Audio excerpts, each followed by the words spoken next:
This video is going to help you edit and format your detective story so that you can prepare it for the final draft turn-in. One of the first things we are going to do is look at the formatting of this story. And the story I'm going to share with you is one that a student wrote in 2017.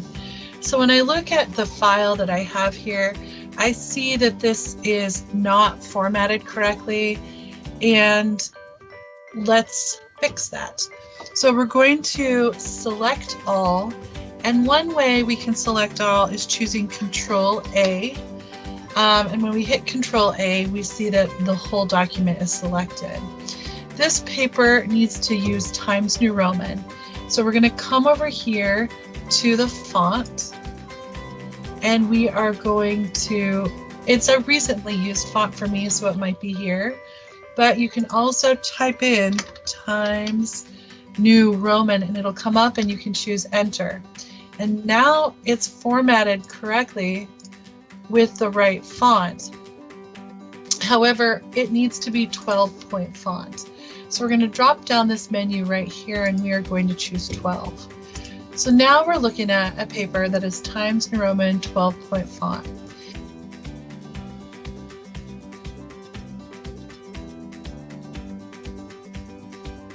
But it is doing some weird things with the spacing. We can take a look at the spacing and what's happening by selecting the Show Hide icon right here. And I can see by looking at it that there are no line skips. This is a line spacing issue. And we can take care of that by selecting the text, Control A. And now we are going to go into Paragraph. We're going to drop this menu down, and it says Indents and Spacing. This is the tab that we want. We're going to come down here to Spacing, Before and After. We want the before spacing to be 0, and we want the after spacing to be 0. Additionally, this paper needs to be double spaced. So when we drop down the line spacing, we will choose double. You want to make sure that in the Indents and Spacing tab, the before is set at 0 and the after is set at 0, and the line spacing is double. And then you can click OK. So now we see that this entire paper is double spaced, and it doesn't have those little weird breaks in between the paragraphs.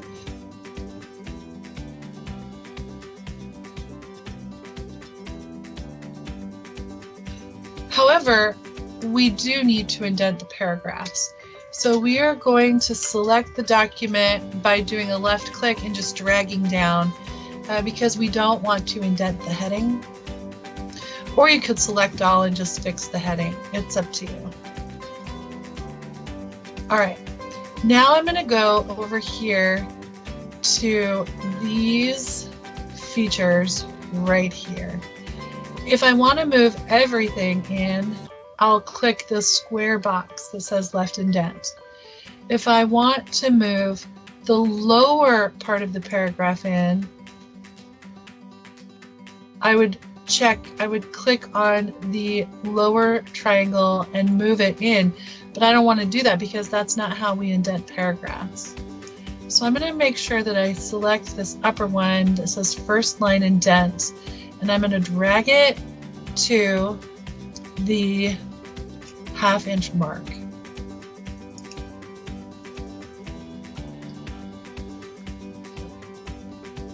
So now my paragraphs are all indented. And every time I hit enter, it's going to indent my paragraphs in this way.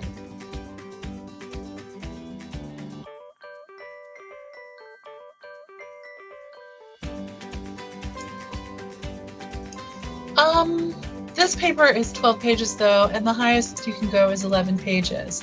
So for those of you who are going a little over your page limit, the 1-inch margins are there. So we have some extra white space here that is forced upon you because Microsoft Word does not like to split paragraphs. However, we can force it to do that. We're going to select all, by clicking Control A. And then we're going to go back here to paragraph. We're going to drop this menu down. And we want to look at line, page, and breaks. So we were just in this one. This is where we fixed all of our spacing. But now we want to look at line, page, and breaks. And widow orphan control is what we're looking at. It should have like a square inside of the box. And you're going to click it so there's a check in the box. And then you're going to click it one more time so it is blank. And then click OK. And do you see how it brought that other sentence up? So now I can use all of my white space instead of just some of it.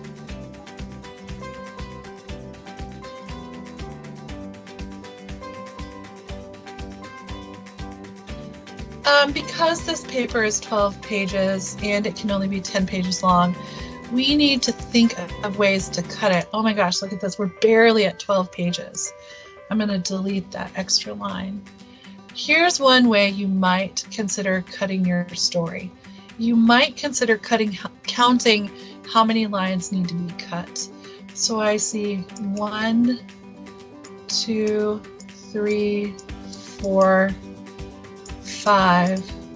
You got it. 6, 7, 8, 9, 10, 11, 12, 13, 14, 15, 16, 17, 18, 19, 20, 21, 22, 23, 24.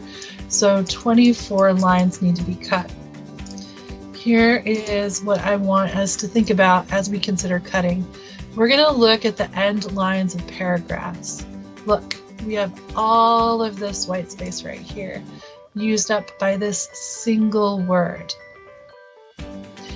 I'm wondering what we can cut from here and pull that up. So Rose's watch beeped, and I was immediately aggravated. Through breakfast, I had only heard talk about rock gum. I tapped Monica on the shoulder and pulled her aside from the rest of the table. What if we just said, I tapped Monica on the shoulder and pulled her aside? Because from the rest of the table is implied. All right, now we brought the whole story up one line. We're going to keep looking. Sleep at night. Look at all this white space. Can we cut out these enough that we can take these 3 words and move them up? She pointed her flashlight inside the trapdoor opening, and there was something in the corner, a crumpled up harness. I realized it was just like the one Rockham had used on the zip line. What if we said, I realized it was like the one Rockham had used on the zip line. Its metal clip was bent ever so slightly, and there seemed to be glints of shine on it, like little metal flecks. We could take that part out. There seemed to be little metal flecks on it. Whoops, we don't want to do that. Okay, so now we've moved up that line. Now when we come down here, we have 1, 2, 3, 4, 5, 6, 7, 8, 9, 10, 11, 12, 13, 14, 15, 16, 17, 18, 19, 20, 21, 22 lines that we have to cut because we've already cut 2 lines. So when you think about cutting your story,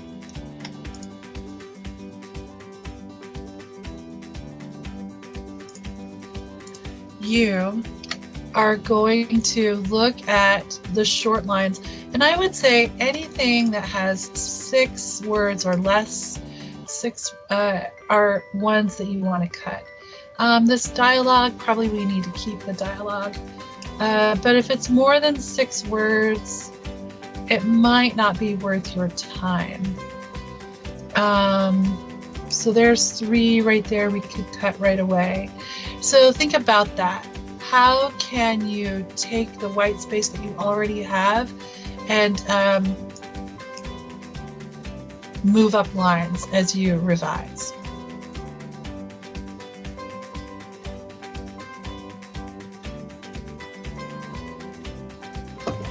All right. So we have really thought about the formatting. We need Times New Roman 12-point font. We need 10 pages or less. So if it's longer, we're going to cut. Let's make sure that our heading is the correct heading. You have your first name and your last name. And then you have your language arts teacher's name. So since this was for my class, this student put my name here. But if you have Miss Norgard, you will write Mrs. Norgard. If you have Miss Port, you'll write Mrs. Port. If you have Miss Patton, you'll write Mrs. Patton. And if you have Miss Goss, you'll write Mrs. Goss. So, and then you put the title of the course. The title of this course is Language Arts, Grade 8, and then this is the period. Which period are you in? And that's what goes here. This student was Language Arts, Grade 8, Period 1. And then you put the date. So the date you want to put actually is the date that your final draft is due. This was the date that this final draft is due. One thing I've noticed is that many students have not included a title. And this is important. You need to title your story. So if you don't have a title, you need to have one by the time you do your final draft. I want to show you the find tool. You can type find in the search and then click find, and this will come up. Or you can hit Control F and the search will come up. As we continue with this editing lesson today, you will be using the find feature because it's the fastest way to find some of the problem areas that we're going to look at today.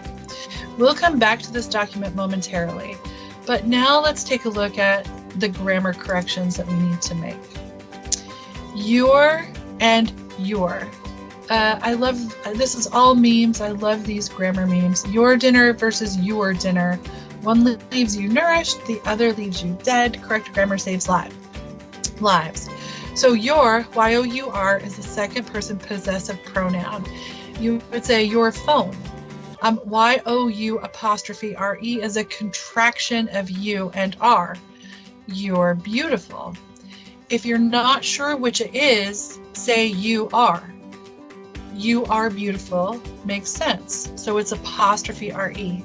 You are phone does not make sense. So there's no apostrophe. Your dinner, which one do you want? You are dinner. So what we're going to do with our story is we're going to go back to it and we're going to type in your in the search. There are 6 results of Y-O-U-R, and now we're going to go to them and we'll double check them. Here's the first one. Hi, I'm Rose. I'll be your camp counselor. Is it the right your? I'll be you are camp counselor. Yes, because that doesn't make sense. Now we're going to click down to the next one. I'll help you with you are harness. So it's Y-O-U-R. I'll help you with your harness. Maybe shine your flashlight. The flashlight belongs to you, and that's to the you, and that's why there's no apostrophe. I noticed a certain key on your gold key on your keychain. I saw that your sleeping bag. I hate being your counselor. So those are all of the instances of Y-O-U-R, and I know this because it's back to result 1 of 6. Now I'm going to type in Y-O-U apostrophe R-E, and I see 1 result. Josephine, you are in this cabin too. So that is a correct use of the word your. If it wasn't, you would change it.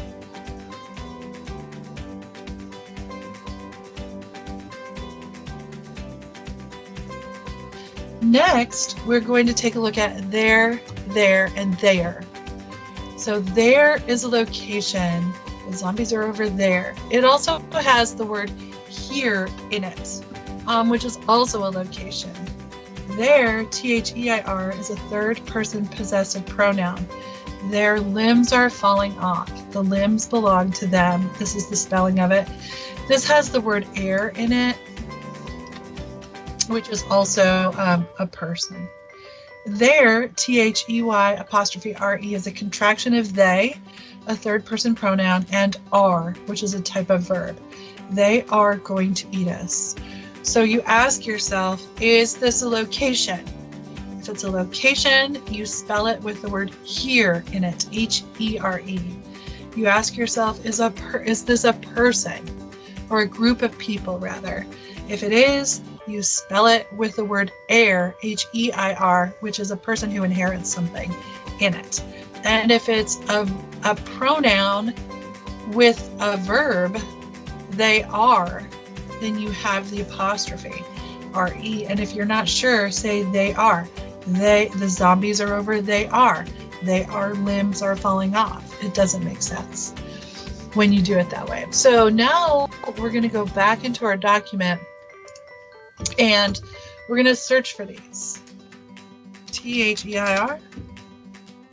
We see two results. Ignoring their unpleasantness. So this would be a person. Nope, let's just sit down, I said, beginning the trek up the muddy wood steps that were still wet from the early morning rain, and sat down, ignoring their unpleasantness. So the confused students are who is being unpleasant. Let's look at our next one and make sure that it is correct. That's the first one. The second one, everyone shook their heads up and down. That's a third person pronoun. It is referring to everyone. So those are both correct. And now let's search for their. There are 17 results. There were countless whispers. Oh, this is an example of where it would not be a location. All right, so here we're looking at one. There were countless whispers. That is not a location. There, T-H-E-R-E, is an adverb, and adverbs describe verbs, adjectives, and other adverbs. So when we think about the word there, we need to think about what is being described. And the definition is in or at that place or position. This does not fit that definition. This there does not fit that definition. But it does fit the definition of used in attracting someone's attention or calling attention to someone or something. So what this author is calling attention to are the countless whispers. So when this word is used to call attention to something, it is spelled T-H-E-R-E. So that is correct. There was pity, that's calling attention, that is correct. All right. So, I mean, I think you get it. We are just going to look. There was a back door. That's a location. There was one tall cabinet. That's a location. There was nothing. That is calling attention to something. And then finally, we're going to look for T-H-E-Y apostrophe R-E. She did not use this one time. And so we're done. There are no matches.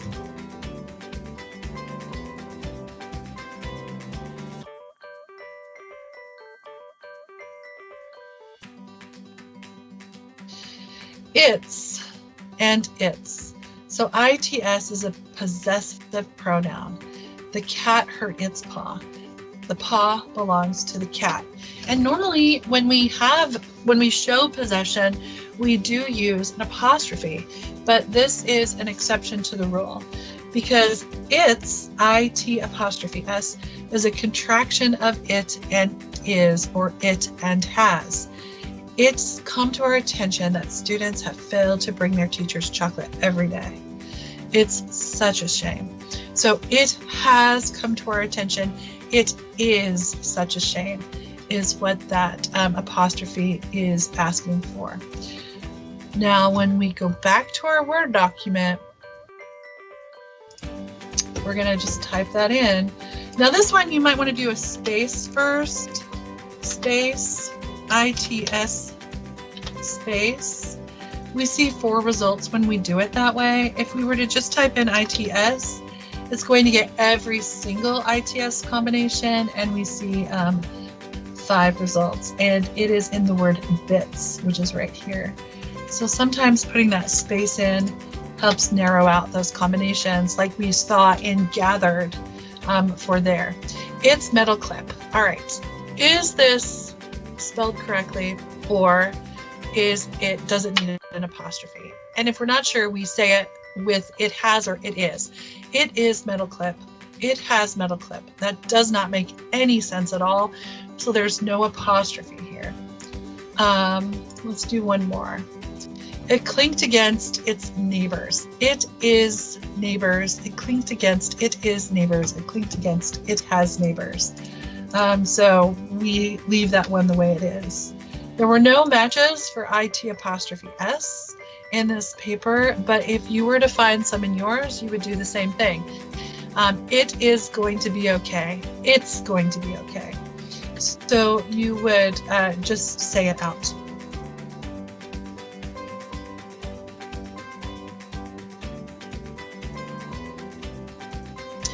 Then we have two, T-O-O, two, T-O, and two, T-W-O. So we are getting close to the deadline. Please bring 2 copies of your first draft. Many of you have misspelled other words too. So T-O is moving, starting at one place and finishing at another. I am going to the moon. Also, it's used with a verb. I am going to explode. If you use the word to with a verb, you need to keep them together. To and a verb is called an infinitive, and you don't want to split them. You don't want to say, I am going to quickly explode. When you put an adverb in there, you've split your infinitive. So you might say, I am going to explode quickly, and then you keep your infinitive together. TWO is the number. And then TOO is the wrong amount. And it could also mean also. And it could mean getting together. So these shoes are too tight. That's the wrong amount. The letter is too short. It's the wrong length. I am too tired. Many people misspell necessary to, which means also. Are you coming to? Which means getting together. So when we go back to our Word document, now we're going to search for to, T-O. And look, I have 153 results. But when we look down here, one of them is in another word. So it might be helpful to put a space before and to put a space after. And that drops it down to 109. And now it seems like a lot of work, but we are just going to look at each of these and see if it's the correct use of the word to. We're going to take a look at TOO. There's only one of those. I suggested it was too dark, and this is the wrong amount. And then let's look for TWO. 2 tall structures, that's a number. 2 thin cables, that's also a number. There's one more, let's see what it is. 2 adults helping her clip on. So that's also a number. So the TO is the one that's going to take the most time, but at least you don't have to read your whole paper to find them. You can just click through and it'll take you to each of them, and you can take a look at what's around it and make sure that it's spelled correctly.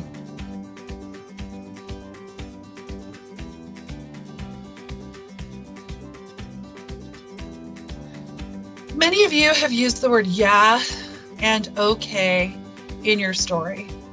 Yeah is spelled Y-E-A-H, not yaw, not yeah, not yay. This is the biblical one. You might see this in the Bible. And we're not saying okay, we're saying O-K-A-Y. I said, will you go with me to the store? Yeah, comma, okay, comma, he replied. So this is how you spell yeah, and this is how you spell okay. And we're going to see if this author used those words in her story. So we have to type in all the versions of the misspelling. No mistakes with that. No mistakes with that.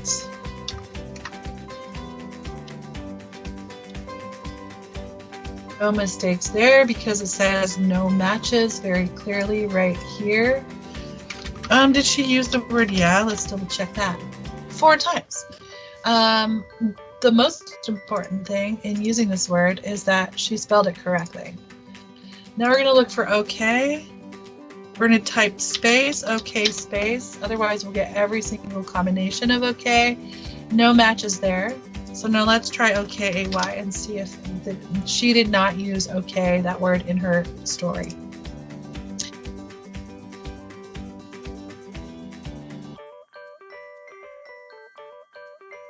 Then and than. I've seen a lot of this error as I've read through your crime scene settings and your character descriptions, and then as I've skimmed each of your drafts. So we need to fix this one for sure.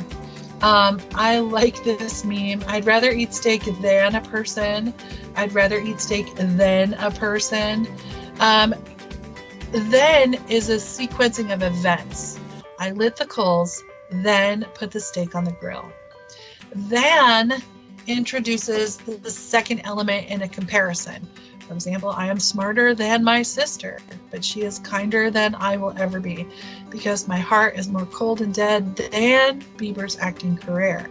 So here is an example of comparison. I'm comparing how smart I am to my sister. I'm comparing how kind my sister is compared to me. I'm comparing my cold, dead heart to Bieber's acting career. So we're going to go into our document and we are going to search for then, no matches, and there shouldn't be, and I'll tell you why here in a minute. And then we're going to search for then, and there are 4 results. Oh, but one of them isn't thanked, thankfully, then. So we only used then twice because 2 of them are in the word thank, more so than the rest on the keychain. So she is comparing the thick and sturdy key to the other keys on the keychain. The first tower that we were closest to was wooden and shorter than the far one. So she is comparing the height of the first tower to the height of the one farther away.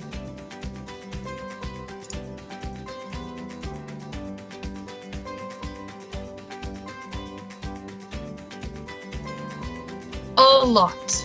I've seen this word in your drafts a lot. A-L-O-T without a space is not a word. You don't write a little, a bunch of cantaloupe, a pork chop, so don't write a lot. It is 2 words, a lot. And this word is boring, it's vague and boring, so I would encourage you to cut it. But when you're searching for it, search first for the misspelling. No matches. Search for this one, A-L-L-O-T. That's like an amount that you could receive. Of the $100 that I have, I will allot you 50 of them. That's a different spelling altogether. And then let's check for a lot. No matches there because it's a boring word. So you're going to search for this word, and if you find it, revise it out. Choose a better word.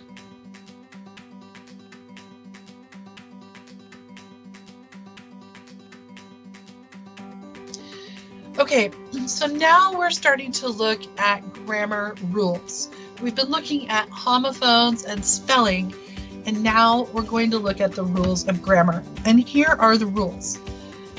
Spell all numbers under 10. Some editors will tell you to spell all numbers under 100. In our story, we want you to spell all numbers under 10, and that includes height. So you'll spell it out. If someone is 5 feet 8 inches tall, you will not put 5'8" quotation marks. 5, F-I-V-E, space, feet, F-E-E-T, space, E-I-G-H-T, space, I-N-C-H-E-S. So spell all numbers under 10, always. Spell all numbers in dialogue. I don't care if it's under 10, if it's in somebody's words, spell it out. Because people speak in words, they don't speak in numbers. And spell all numbers at the beginnings of sentences. It's the same thing. It's not okay to start a sentence with a number symbol. You want to start a sentence with words. So if you know that you did this, you're going to go back into your story and find it.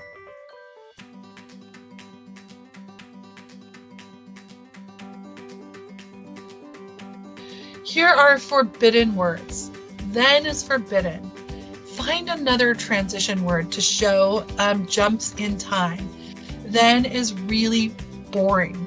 Speaking of really, very, and pretty are also forbidden because they are boring words. Something isn't really, someone isn't really angry. They are furious. Choose better words. So you'll search for then and you'll edit it out, even in dialogue.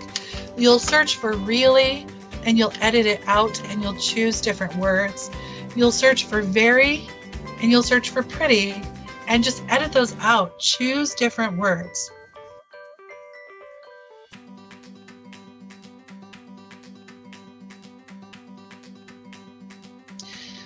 The word that isn't always necessary and it's often misused. So we're going to look at the word that.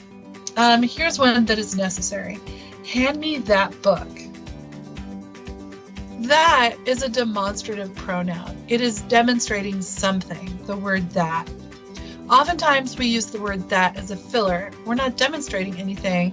We're just using it incorrectly. If you're not sure if you're using it correctly, remove the word that from your sentence. Hand me book does not make sense, but hand me that book does. It means there's a specific book I'm asking you to hand me. Here's an unnecessary that. I can't believe that he did it. When we remove the word that, I can't believe he did it, makes sense. So you get rid of that unnecessary one. Also, we use the word that to refer to people, and people are not things. And so we want to use the word who or whom when talking about people. It was Mary that stole the ring. It was Mary who stole the ring. But even better, put this in active voice. Mary stole the ring. So make sure when you search for the word that you ask yourself, is this necessary? Am I referring to a person?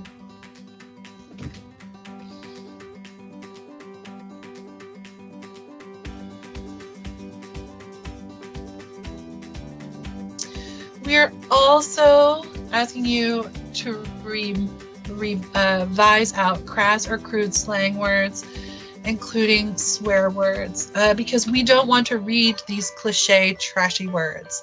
Think of other things to say in your story that develop the personality of your character as well as your vocabulary skills, aside from crass and crude swear words and slang.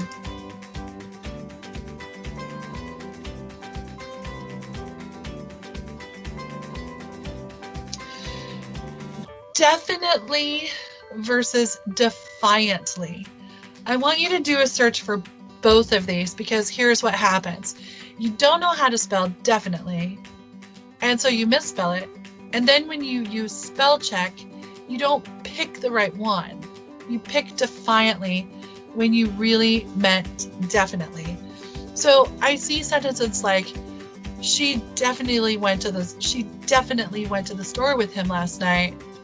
And what students have typed is, she defiantly went to the store with him last night. And they both make sense, but they mean something completely different.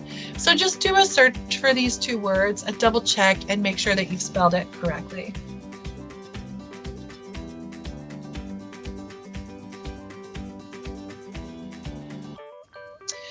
Now let's talk about punctuation. commas in a series. I know that you learned this last year with the grammar katyas, so this is going to be a refresher. We will use an Oxford comma in language arts. There have been lawsuits about the Oxford comma as to whether or not it was necessary in dealing in financial situations, and the judges have ruled that the lack of this Oxford comma meant that the company needed to pay their employees more. So we're going to use that Oxford comma. When we use the Oxford comma, we know that we invited the rhinoceri, Washington, and Lincoln. So 3 things or people were invited. A rhinoceri, this dude Washington, this dude Lincoln. Here's the Oxford comma. Without the Oxford comma, what we're saying is we invited the rhinoceri, Washington, and Lincoln. One rhinoceros was named Washington. The other rhinoceros was named Lincoln. So when you have more than 2, when you have a list of 3 or more elements, you need to place a comma between each item in a series.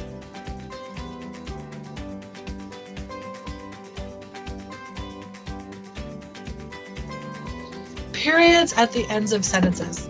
Many of you are not including them in your first and second drafts, and so you need to go and look for them and make sure they are there.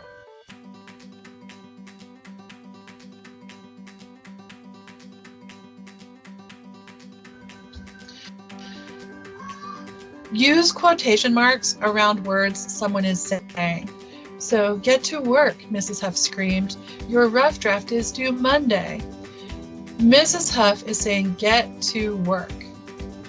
We put a quotation mark around the words that she is saying, here and here. We put a quotation mark here. Your rough draft is due Monday. We put a quotation mark here. When a character talks, use quotation marks around the words they are saying.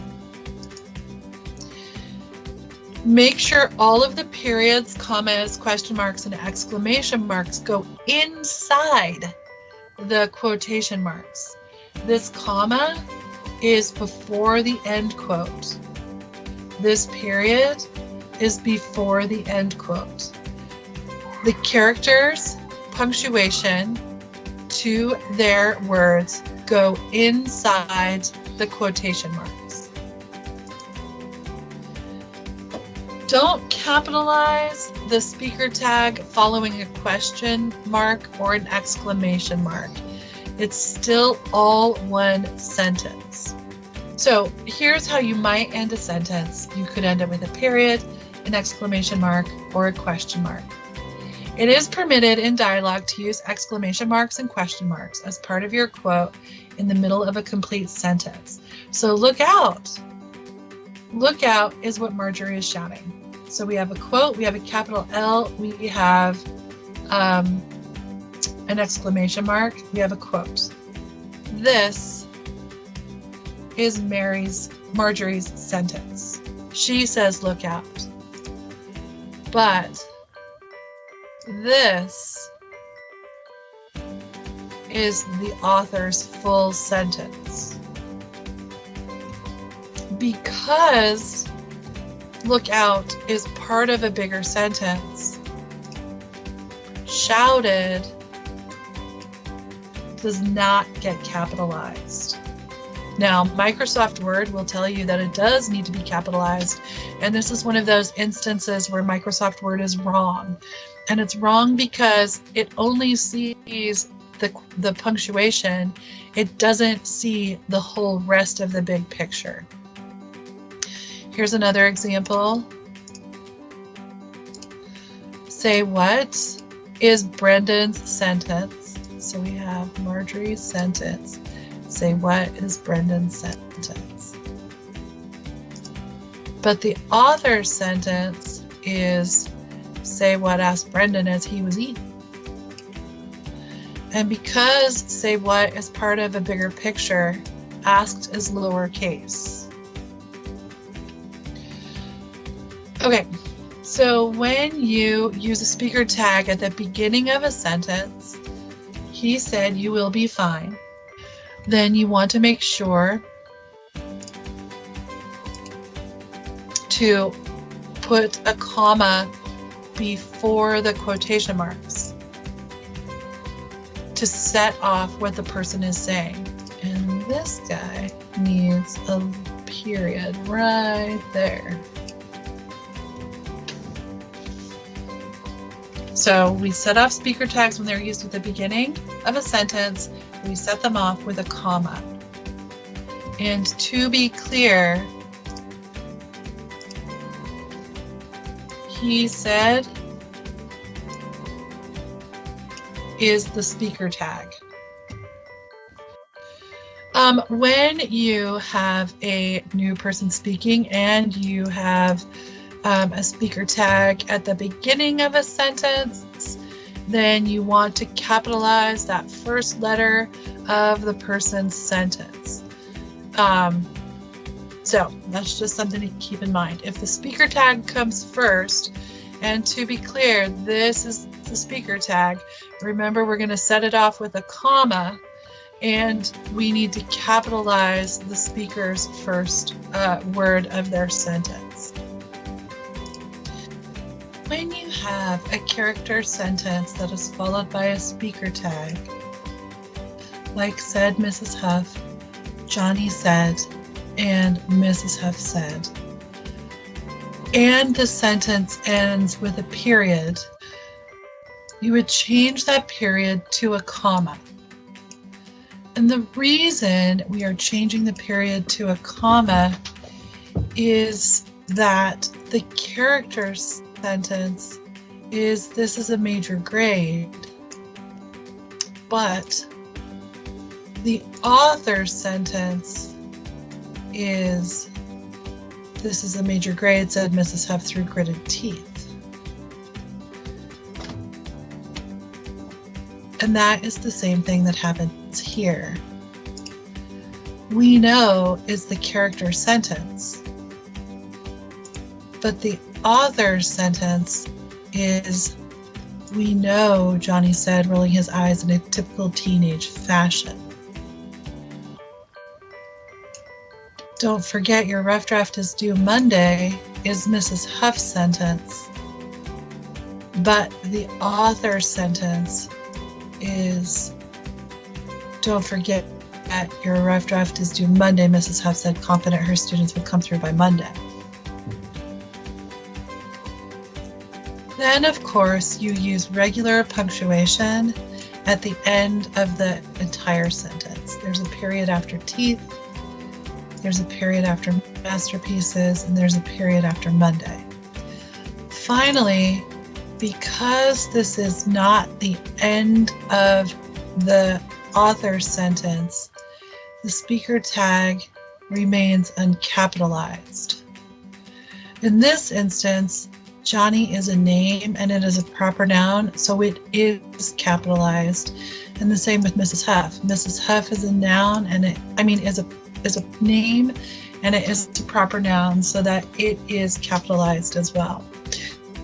So we're going to remember that when we have a speaker tag, which is highlighted in yellow, that comes after the dialogue, after what the character says, we make sure to set that off with a comma, and that indicates the end of the character sentence, but not the end of the author's sentence. So when you have characters speaking and more than one person speaking, every time you have more than one person speaking, you change paragraphs for new speakers. So let's take a look at what we have here. We have Mrs. Huff talking, we have Johnny talking, we have Mrs. Huff talking. So because we have three people talking, we have 1, 2, 3 paragraphs. And you see that we start this speaker's conversation with quotation marks. We see that the comma is before the quotation marks. We see this quotation mark starts with Johnny said, and the comma is before the quotation marks. And then we see more quotation marks, a comma before the quotation marks, and quotation marks. So here are some basic rules. Don't capitalize the speaker tag note at the end of the character sentence. So when we're looking at this, bring me a spoon, he said. He is lowercase because it's part of this long sentence. When you put a speaker tag in the middle of your character sentence, don't use a capital letter in the second part of the sentence. If you've put the speaker tag in the middle of a character's complete sentence. If you're going to sleep, Mary said, then I'm leaving. So for example, if we were to just get rid of this Mary said,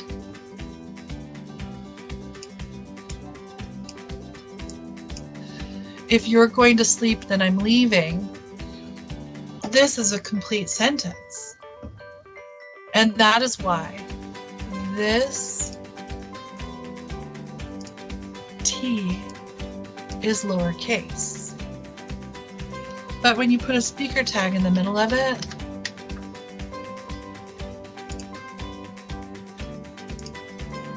Mary said, this still remains lowercase. And the reason you put a speaker tag in the middle of a sentence is to create a pause in the dialogue. And it's used, it should be a stylistic choice, and it should be used for dramatic purposes. All right. So now here we are at the end of our editing process. That is everything that I want you to know and be able to do. And you are going to continue to work on this as you finish up editing your first draft.